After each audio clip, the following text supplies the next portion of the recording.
guys, good afternoon. Maghabwa ta sa atong siomay. Naayos siya guys, ang atong siomay love. Anak guys.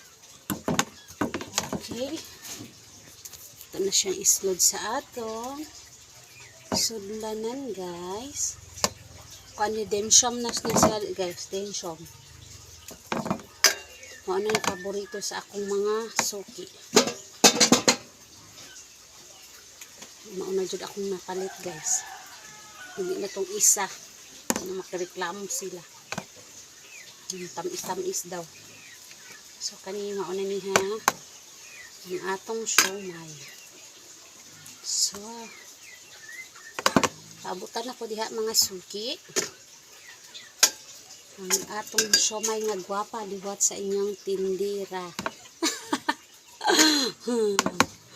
Oh, wala din siya. Paabot lang mo. So maura to. Thank you for watching.